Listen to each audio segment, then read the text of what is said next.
One misconception about autism is that autistic people lack imagination. So it might surprise you to hear that autistic people can be incredibly creative, often working in creative industries like actors or musicians or artists or writers.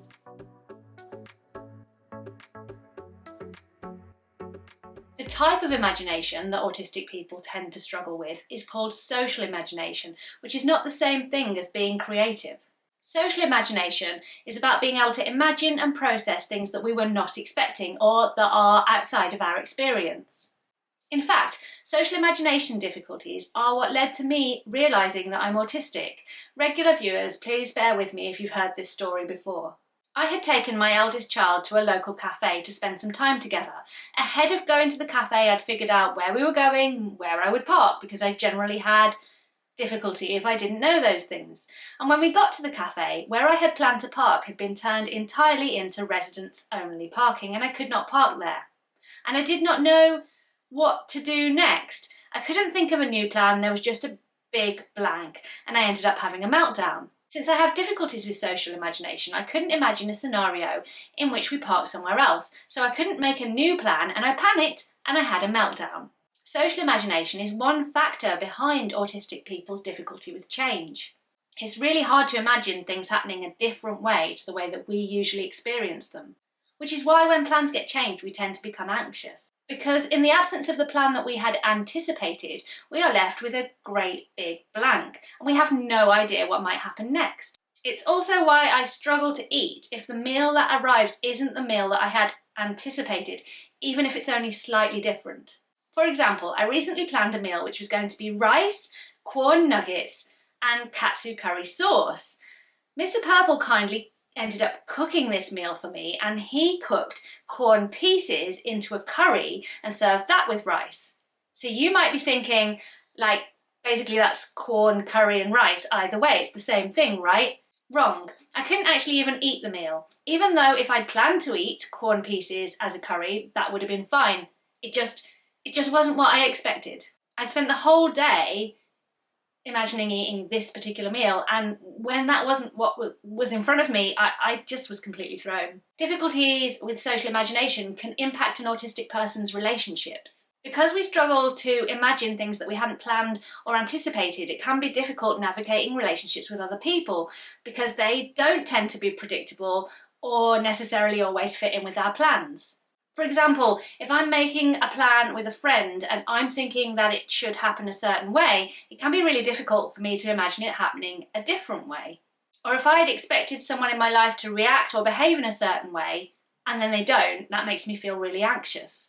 I think this is part of what contributes to the misconception that autistic people are lacking in empathy.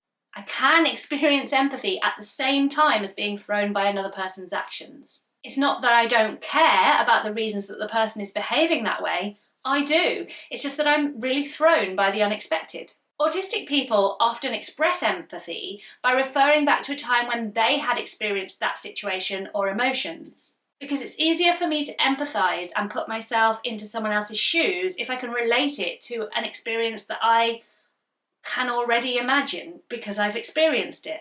If I'm faced with a situation that isn't relatable to something that I have experienced, that doesn't mean that I'm not experiencing empathy. I do, and I can, and I really do care.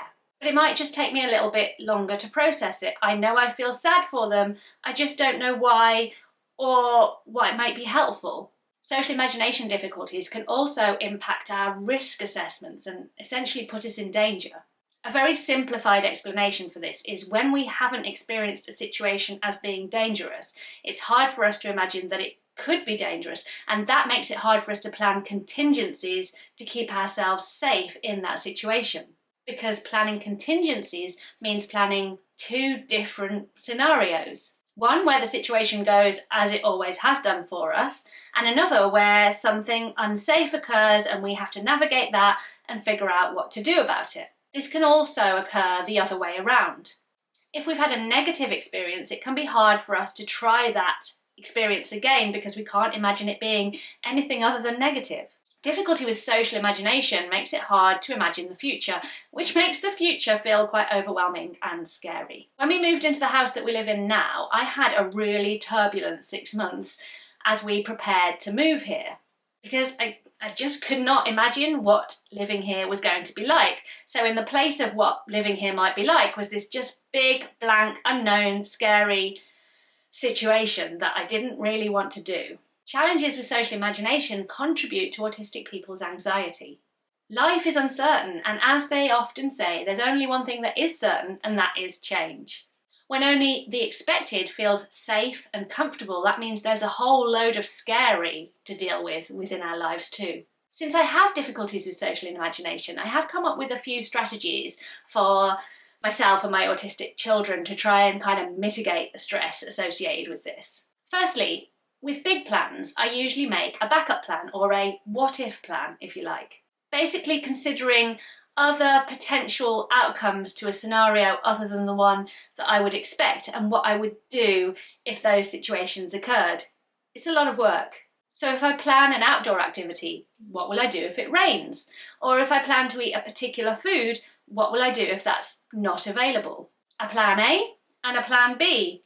I'm finding that the more that I do this, the more practiced I am, the easier it is for me to imagine alternative scenarios, and the easier it is for me to cope with it if we end up with plan B. But to be honest, if we end up on plan C or D, I'm still likely to be pretty thrown. When it comes to dealing with other people, I've found that allowing extra processing time really helps. Rather than reacting in the moment, I try to take the time to think about why they might be responding or acting the way that they are. This might take several days, and it might also involve asking a bunch of other people how they would interpret this situation, but I usually do get there in the end. When it comes to change, I've learned to give myself some time to adjust. I've learned to tell myself that even though this change feels like the worst thing ever, I can and will adjust. And I refer to past scenarios where that's happened to reassure myself that this will be the likely outcome. In fact, with predictable changes, like changing from the kids' term time routine to our school holiday routine, I know it's going to take me about a week to adjust, and so I just kind of expect to feel a bit unsettled for that first week. Having experienced that in the past with changes gives me the confidence to kind of ride it out. I hope you found this video useful. If you did, please do take the time to click the like button. Also, if this kind of content is useful to you, I'd really appreciate you considering subscribing to my channel. I make this kind of content every single week. Click my link tree in the description box or at the top of my channel to find out about all my other social channels and ways in which you can support me as a creator. Thanks for watching. Goodbye.